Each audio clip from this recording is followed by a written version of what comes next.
Shalom, everybody. Shabbat Shalom, Judith. We are welcome you to another Shabbat Seder. And our Parsha for this week is called Korach. And it's taken from Numbers 16th chapter, verse 1 through 18th chapter, verse 32. And in my Torah, it's divided into two parts.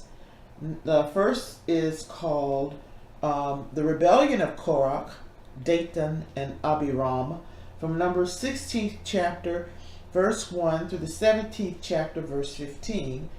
And the second part is called, it's called Of Priests, Levites, and Israelites, Numbers 17th chapter, 15th verse, 16th verse to the 18th chapter, 32nd verse. And it begins, V'yakak Korach, Bain Yitzhar, Bain Kahat, Bain Levi, Ve'datan, Ve'aviram, B'nei Eliav, Ve'on, Bain Palat, B'nei, Ve'ruben. Now Korach, son of Izhar, son of Kohath, son of Levi, betook himself along with Dathan and Abiram, sons of Eliab, and On, son of Peleth, descendants of Reuben. Psalm 124. If it had not been the Lord who was on our side, now may Israel say, if it had not been the Lord who was on our side, when men rose up against us, then they had swallowed us up quick, when their wrath was kindled against us. Then the waters had overwhelmed us, the streams had gone over our souls. Then the proud waters had gone over our souls. Blessed be the Lord, who has not given us as a prey to their teeth.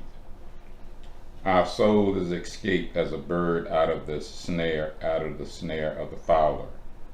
The snare is broken, and we are escaped. Our help is in the name of the Lord, who made heaven and earth. This is the word of the Lord. Our Father in heaven, hallowed be your name. May your kingdom come. May your will be done. We give thanks to you, Lord, for your greatness, and we give thanks for bringing us to another day of rest, another Shabbat, another opportunity to join with our fellow brothers, the Jews, in celebrating the great deliverance of God and the great freedom that he has brought. And he has commanded us to remember and not to forget that we are free. For if we forget we are free, then we become slaves again. And we remember that we are free, and we celebrate on this day and acknowledge the freedom that came through a deliverance and a bringing out of Egypt and a death on a cross, making us both physically, both in body and in spirit. We acknowledge Christ's death, and we acknowledge the great arm of God. And in this day we acknowledge it, and we rest and worship and enjoy the day and gladden our hearts, and we refrain from work because we are free. And this we ask the Lord God to keep us, to continue to remind us of the Torah, to remind us that it is your Torah and not Moses' Torah or anyone else's Torah, but it is the Word of God. Remind us each day of such a thing, Lord. And it is in your Son's name we pray. Amen.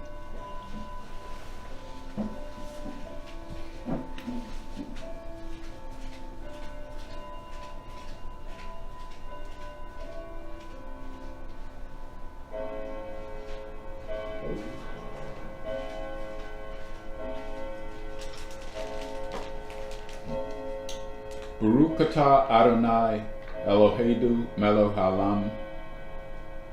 Amotse Lechem means thou art. Blessed art thou, Lord our God, King of the universe, who gives us bread from the earth.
Baruch atah Adonai Eloheinu melech haolam, Berei pri hagapim.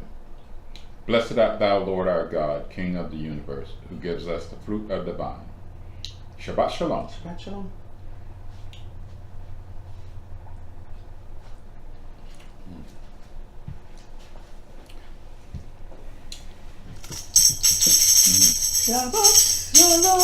Shabbat shalom.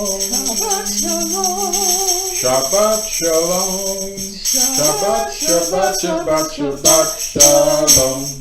Shabbat shalom. Shabbat shalom. Shabbat, Shabbat, Shabbat, Shabbat shalom. Shabbat, Shabbat, Shabbat, Shabbat shalom. Shabbat, Shabbat, Shabbat, Shabbat shalom.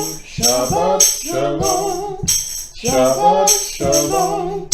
Shabbat, Shabbat, Shabbat, Shabbat shalom. Shabbat shalom, everybody. Shabbat shalom. All right. We will start with the first part, the rebellion of Korach, Dathan, and Abiram. And in my Torah, it says this is a serious rebellion that Moses faced. So we'll read this, and then I think tonight what we'll do also is we're not going to take a break. We'll read it, and then afterwards we'll have our Seder meal. So we'll just read it and go through it that way, unless for some reason I change my mind in the process. And I think I'm going to change my mind. We will take a break. All right. And we'll start Numbers 16, verse 1 through 17:15. Now Korach, Izhar, son of Kohath, son of Levi, betook himself, along with Dathan and Abiram, sons of Eliab, and of his own son of Peleth, descendants of Reuben, to rise up against Moses together with 250 Israelites, chieftain of the community, chosen in the assembly men of repute. They combined against Moses and Aaron and said to them, "You've gone too far, for all the community are holy, all of them, and the Lord is in their midst. Why then do you raise yourself up above the Lord's congregation?" When Moses heard this, he fell on his face. Then he spoke to Korach and all his company, saying, "Come morning, the Lord will make known who is his and who is holy, and will grant him access to himself. He will grant access to the one he has chosen. Do this, you Korach and all your bands, take fire pans, and tomorrow put fire in them and lay incense on them before the Lord. Then the man whom the Lord chooses, he shall be the Holy One. You have gone too far, sons of Levi." Moses said further to Korach, "Hear me, sons of Levi. Is it not enough for you that the God of Israel has set you apart from the community of Israel and given you access to him, to perform the duties of the Lord's tabernacle and to minister to the community and serve them? Thus he has advanced you and all your fellow Levites with you, Yet you seek the priesthood too? Truly it is against the Lord that you and all your company have banded together. For who is Aaron that you should rail against him? Moses sent for Dathan and Abiram, sons of Eliab, but they said, "We will not come. Is it not enough that you brought us from the land flowing with milk and honey, to have us die in the wilderness, that you would also lord it over us?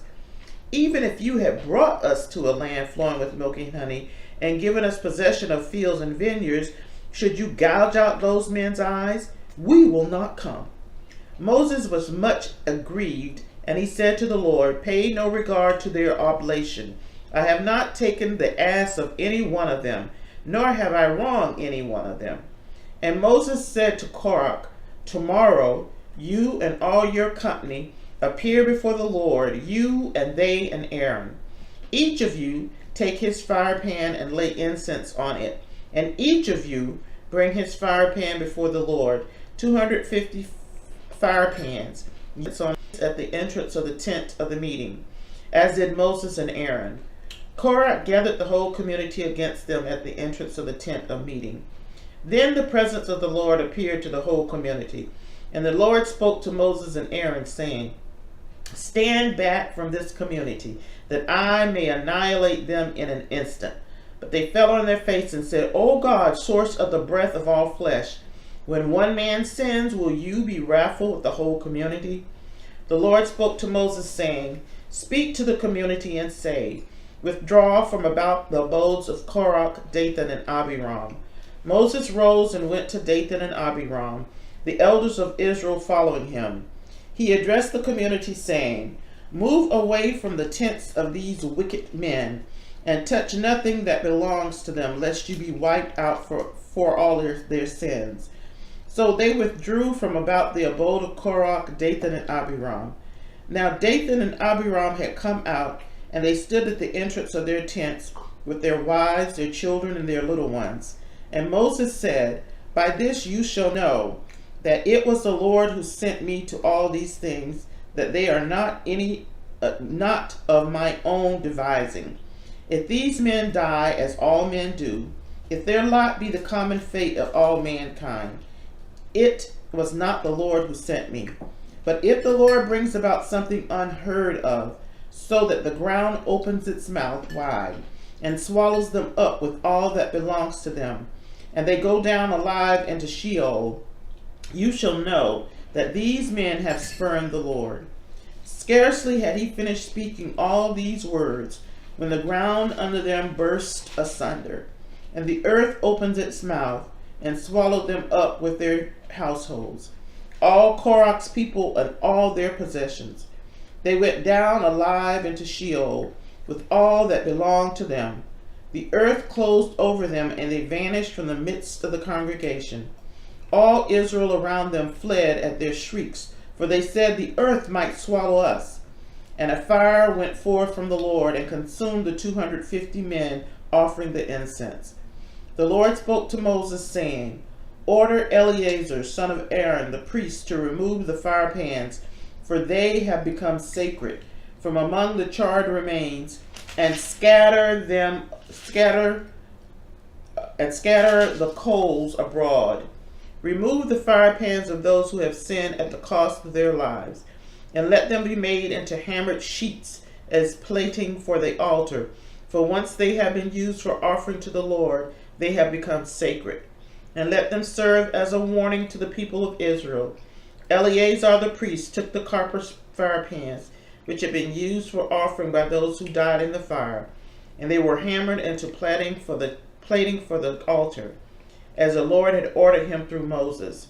It was to be a reminder to the Israelites, so that no outsider, one not of Aaron's offspring, should presume to offer incense before the Lord, and suffer the fate of Korach and his band.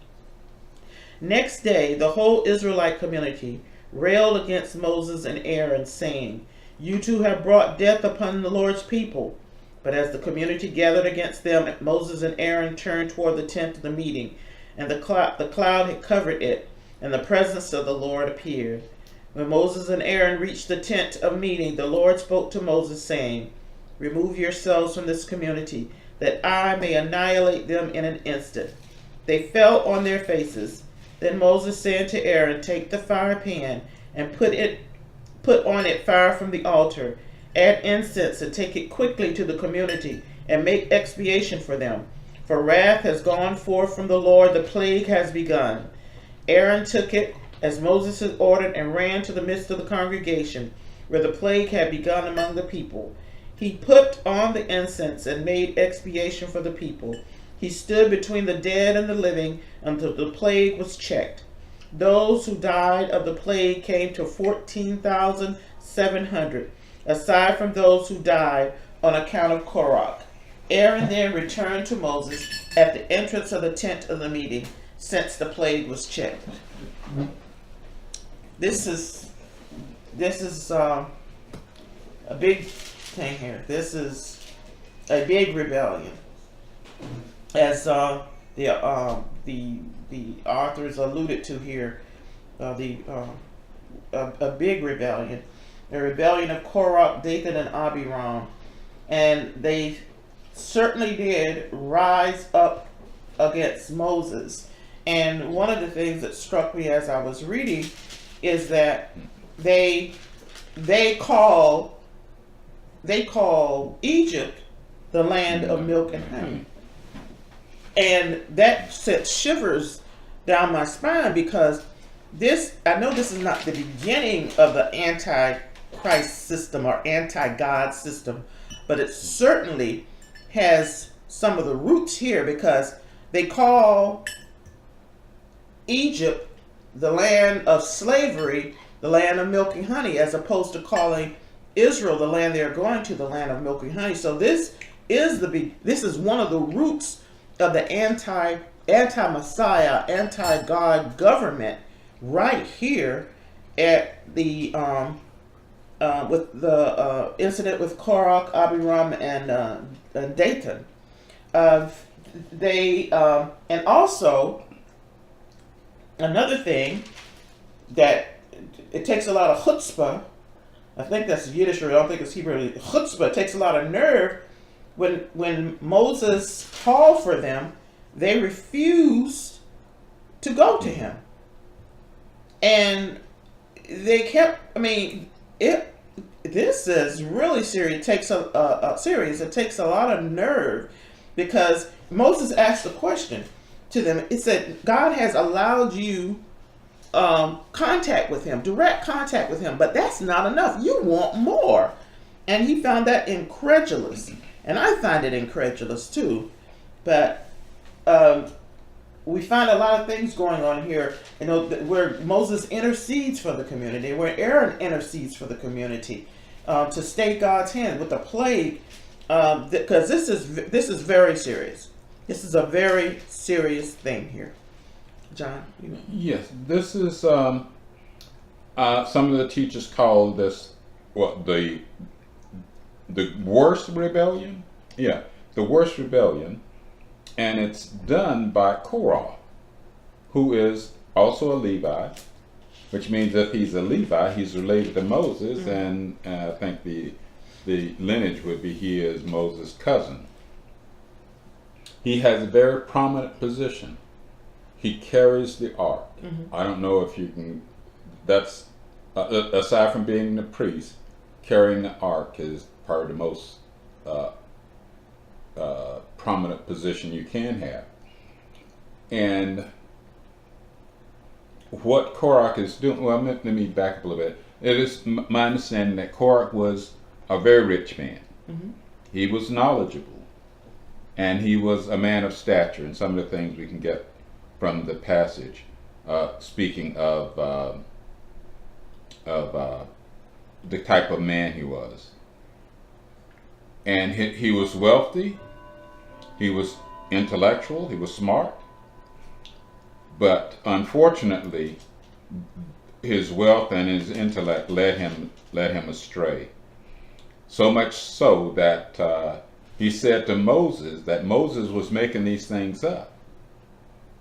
That Moses was doing this on his own initiative. which means, in a sense, he was denying that God was doing this. So he was denying God. And maybe this is part of the Antichrist you speak of from time to time. So it said, Moses, you're making this up. We're all holy people. And one teacher says, and it's he is using Moses' own words against him when Joshua, before his name was changed to Joshua, talked about two people who were prophesying in the camp, and Moses said, well, I wish all God's people were prophets. So there's the idea they're all holy, but two things Korach got wrong. It's not that they were holy, they were to become holy.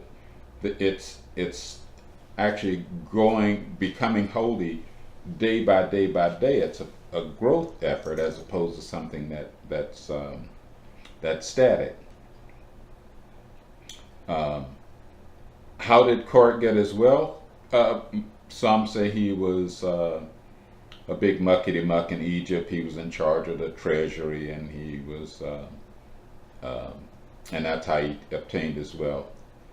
When I said he was in intellect, yes, he studied. Well, not necessarily Torah, because Torah had not just been given, but he was versed in Torah, I'm going to say. And we remember the time of the sin of the golden calf. Right. When Moses asked for people to put on their swords, he called the Levi to put on their sword and go out and kill a lot of the people who were sinning. And my guess is Korach was one of those people who put on that sword and punished the folks for the golden calf. But somehow his intellect kept growing and growing and growing, and he thought more of himself than he actually was. Moses sets up something very interesting to prove it, and I didn't realize it was used so many times. They use fire pan and incense. The fire pan and incense, first time, not necessarily the first time, but when it was used with Aaron's two sons, and Abihu, and they were killed. So Moses is picking a pattern here of how to approach God, and you approach him with fire pans and incense. And that's what they did. And God used that, well, when they approached, God used that pattern to show who he had picked. And the fire pans and incense were sacred, and they were reshaped into something else, but they became sacred, and God kept them. Also, when Aaron wanted to stop the plague, what did he grab? Fire pan and incense to stop the plague. Right. So those are sacred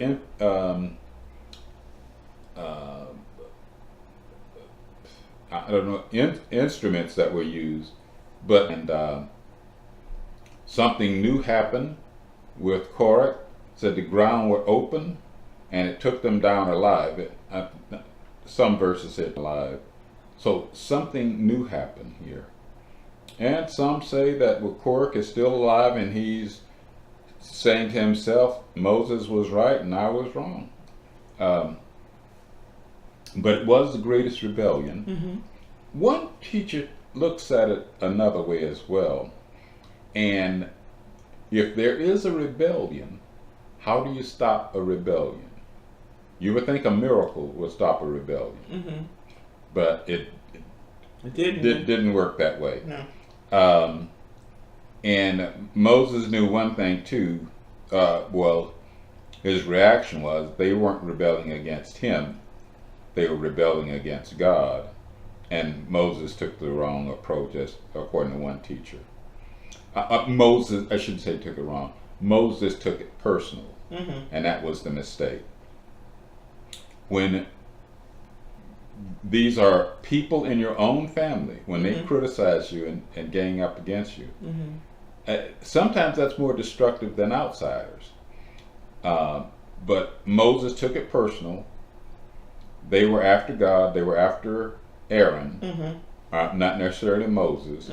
and he took it personal and really didn't stop the rebellion. The rebellion was stopped, but it was, we'll read later on how it was stopped. Mm-hmm. What are the comments that I put here? How not to stop a rebellion, or how to stop a rebellion. I mentioned that earlier.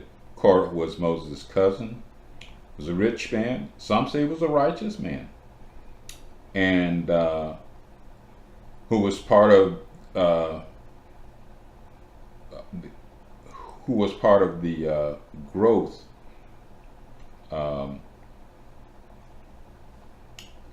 when part of the group. I'm sorry, when ordered by Moses to kill those involved in the sin of the golden calf. So he was one of the Levites. Mm-hmm. And also they picked the tribe of Reuben as well, went down to Moses.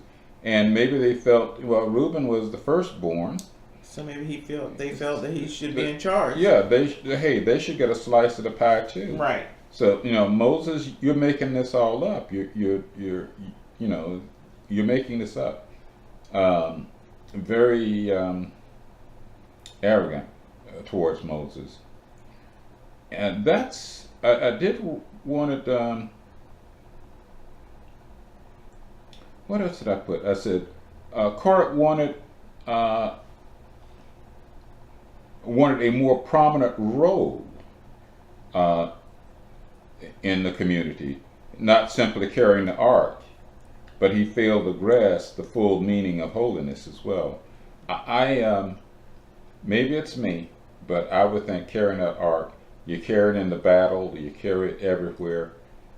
In fact, that was what was used when they crossed the Red Sea or Reed Sea.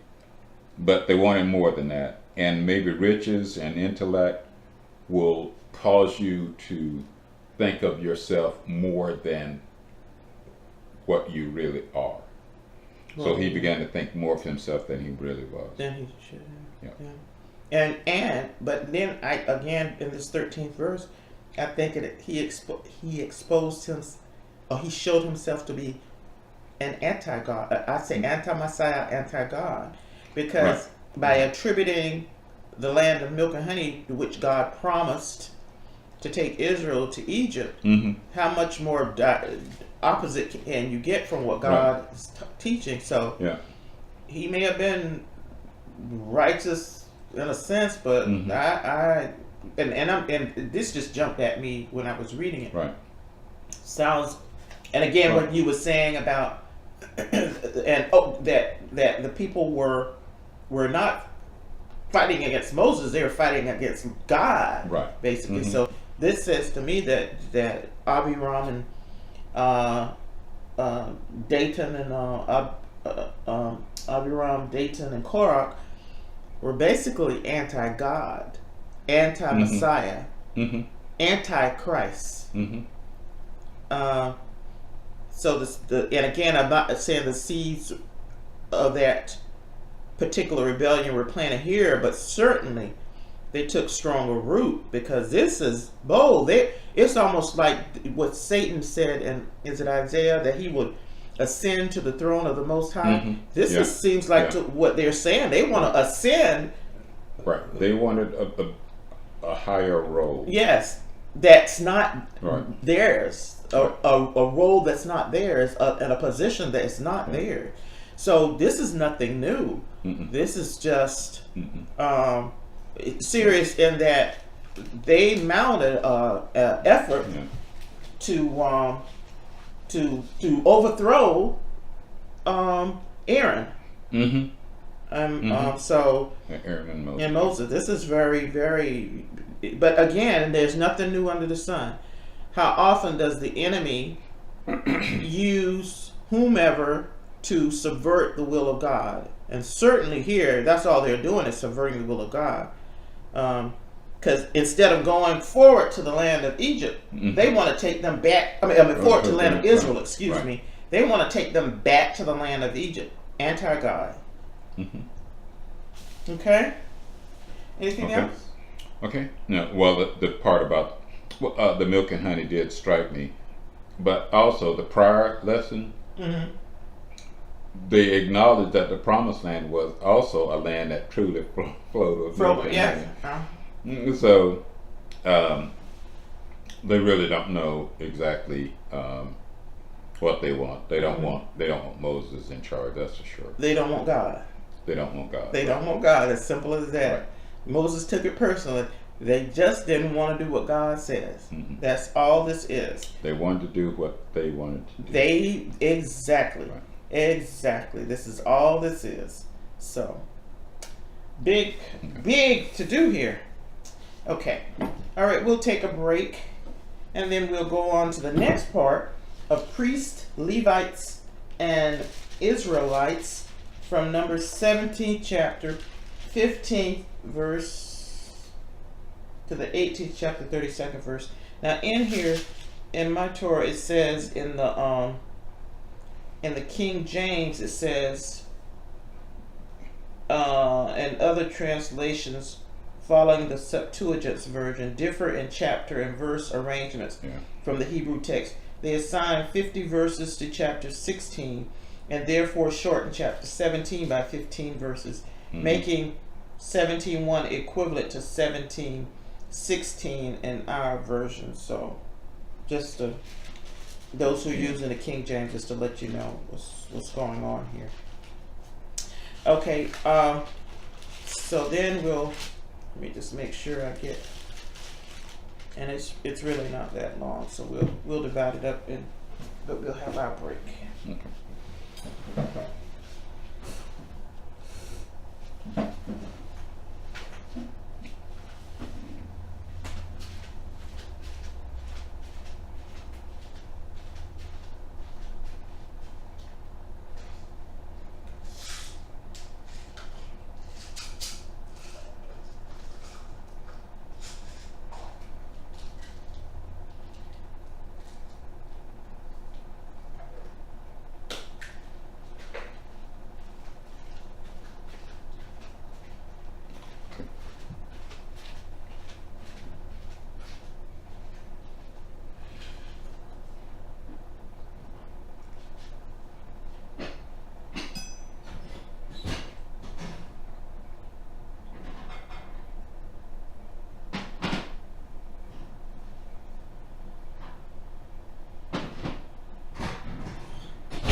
Oh boy.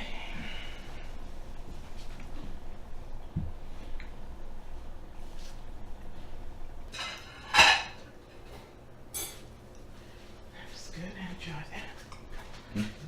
Okay. And now we'll continue on. Okay. You want me to do this? Is 17? You said? 17. No, mine goes to 13. Or do I just keep reading? Yours going through 13. Yeah. Then 17 in mine, 17:16 says, the Lord spoke to Moses, said, speak to the Israelite people, take for them the chieftains of their ancestral houses. Where it goes to 17. Oh, you're in verse 17. So in here, I'm sorry, which chapter? 7. This is 17. It says that therefore shorten chapter 17 by 15 verses, making 17:1 equivalent to 17:16. So 17:1. What does yours say at 17:1? And the Lord spake unto Moses, saying, speaking to the children of Israel. Yeah, that's 17:1. That's 16 in my thing here. So tell you what, we'll do half and half, and I'll let you know when to stop. So start at 17:1. Okay. And the Lord spake unto Moses, saying, speak unto the children of Israel, and take every one of them a rod, according to the house of their fathers. Of all their princes, according to the house of their fathers, 12 rods. Write thou every man's name on his rod, and thou shalt write Aaron's name on the rod of Levi. For one rod shall be for the head of the house of their father. And thou shalt lay them up in the tabernacle of the congregation before the tabernacle, where I will meet with you. And it shall come to pass that the man's rod whom I shall choose shall blossom, and I will make to cease from me the murmuring of the children of Israel, whereby they murmur against you. And Moses spake unto the children of Israel, and every one of their princes gave him a rod, a piece of each prince's, one according to their father's house, even 12 rods, and the rods of Aaron was among their rods. And Moses laid up the rods before the Lord in the tabernacle of witness. And it came to pass that on the morrow Moses went into the tabernacle of witness, and behold, the rod of Aaron's from the house of Levi had budded and brought forth buds and blossoms and yielded almonds. And Moses brought out all the rods from before the Lord unto all the children of Israel. And they looked and took every man his rod. And the Lord said unto Moses, bring Aaron's rod again before the tabernacle, to be kept for a token against the rebels, and thou shalt quite take away their murmuring. Quick take away their murmuring from me, that they die not. And Moses did so, as the Lord commanded him. So did he. And the children of Israel spake unto Moses, saying, behold, we die, we perish, we all perish. Whosoever come any time near unto the tabernacle of the Lord shall die. Shall we be consumed with dying? And the Lord said unto Aaron, thus thou and thy sons and thy father's house with thee shall bear the iniquity of the sanctuary, and thou and thy son with thee shall bear the iniquities of your priesthood, and thy brethren also of the tribe of Levi, the tribe of your fathers, bring thou with thee, that they may be joined unto thee, and minister unto thee. But thou and thy sons with all thee shall minister before the tabernacle of witness, and they shall keep this thy charge, and the charge of all the tabernacle. Only they shall not come nigh the vessels of the sanctuary, and the altar, with neither that neither they nor ye also die. And they shall be joined unto thee, and keep the charge of the tabernacle of the congregation, for all the service of the tabernacle. And a stranger shall not come nigh unto you. And ye shall keep the charge of the sanctuary, and the charge of the altar, and there be no wrath any more among the children of Israel. And I, behold, I have taken your brethren the Levite from among the children of Israel. To you they are given as a gift for the Lord, to do the service of the tabernacle of the congregation.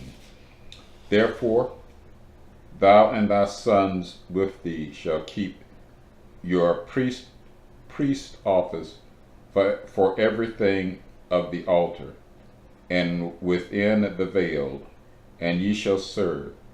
I have given your priest office unto you as a service of gift, and the stranger that cometh nigh shall be put to death. And the Lord spake unto Aaron, Behold, I also have given thee the charge of mine heave offering, of all the hallowed things of the children of Israel. Unto thee have I given them by reason of the anointing, and to thy son by ordinance forever. Okay. I'll go on. Okay. This shall be yours for the most holy sacrifices, the offerings by fire, every such offering that they render to me as most holy sacrifices, namely every meal offering, sin offering, and penalty offering of theirs, shall bring to you and your sons. You shall partake of them as most sacred donations. Only males may eat of them, and you shall treat them as consecrated. This too shall be yours, the heave offerings of their gifts, all the wave offerings of the Israelites I give to you, to your sons and to the daughters that are with you, as due for all time. Every one of your household who is clean may eat it. All the best of the new oil, wine, and grain, the choice parts, and they that present to the Lord I give to you. The first fruits of everything in their land that they bring to the Lord shall be yours. Every one of your household who is clean may eat them. Everything that has been prescribed in Israel shall be yours. The first issue of the womb of every being, man or beast, that is offered to the Lord shall be yours. But you shall have the firstborn of man redeemed, and you shall also have the firstling of unclean animals redeemed. Take as their redemption price, from the age of 1 month up, the money equivalent of 5 shekels by the sanctuary weight, which is 20 gerahs.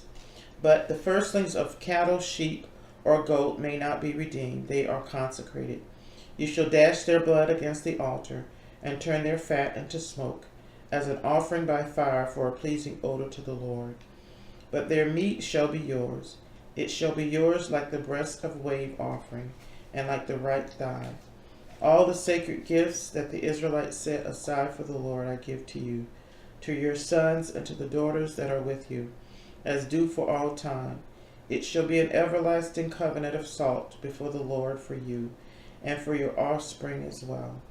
And the Lord said to Aaron, You shall, however, have no territorial share among them, or own any portion in their midst.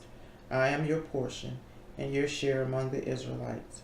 And to the Levites I hereby give all the tithes in Israel, as their share in return for the services that they perform, the services of the tent of meeting.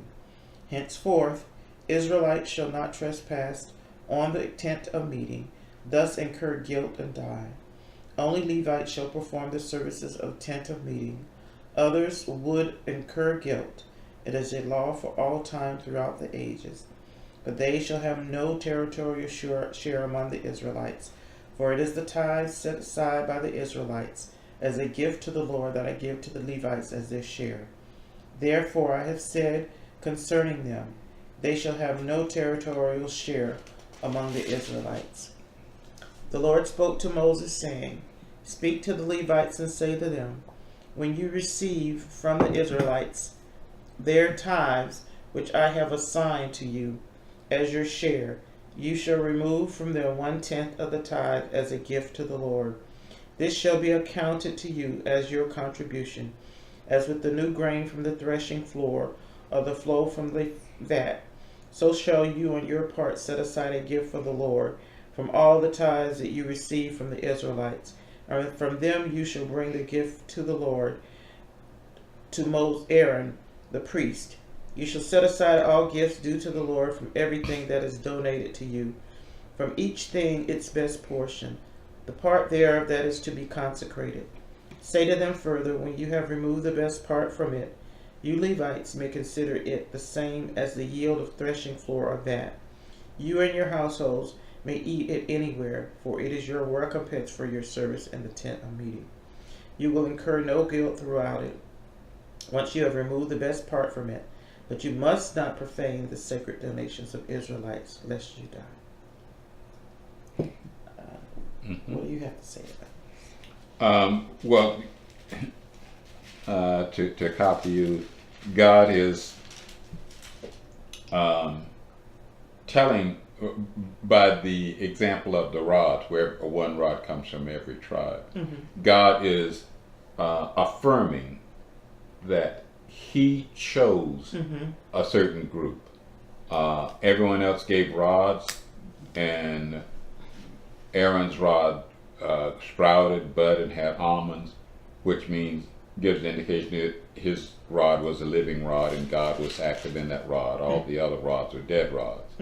So this was an affirmation that Moses was telling the truth, that Aaron was not picked by Moses to be the priest. Aaron was picked by God to be the priest. And that's what I drew from that. Then the other parts still has to do with the divine service that is performed by the priest. And some of this looks like Leviticus. And the other part that kind of struck me was the curtain, where only the Levites or the priests were to go behind the curtain. Otherwise, everyone else would die if they did that. Right. And I remembered when Christ died, that curtain was torn in two, which gave access to all mankind at that time, and showing that what his death performed. But that's what I gained from this part of the Torah. It was primarily that God is affirming to the people that He picked Aaron. And in a sense, when I mentioned earlier, how do you stop a rebellion? Only God can stop a rebellion.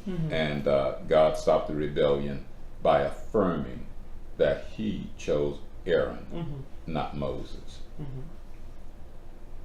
But that's what I gained from that part. Looks like God's spoken. And then He outlays again what the Levites are to do and what their portion is, and all of it. And so again,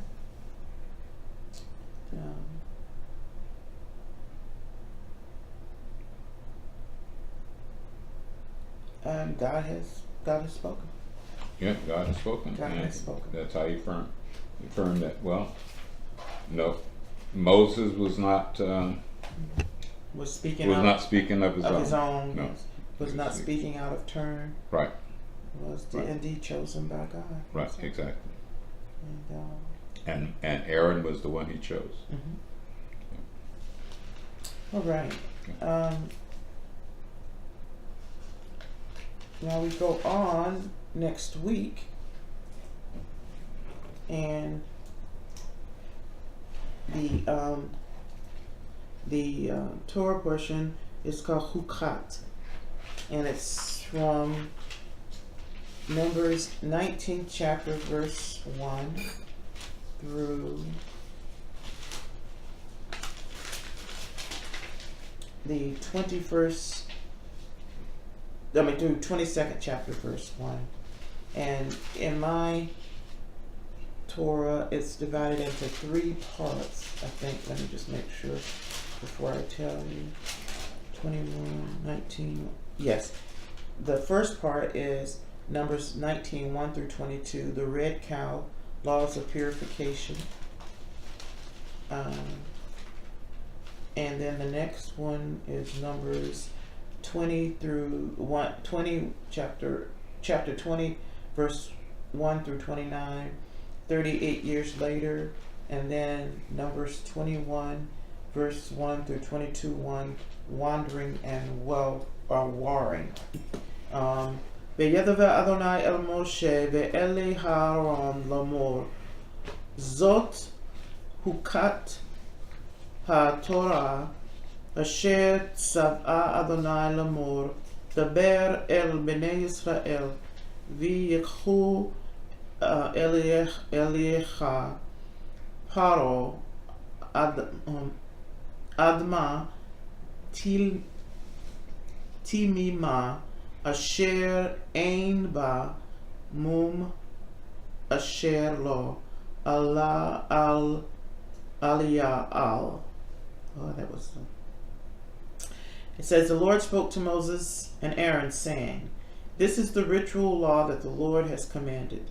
Instruct the Israelite people to bring you a red cow without blemish, in which there is no defect, and on which no yoke has been laid.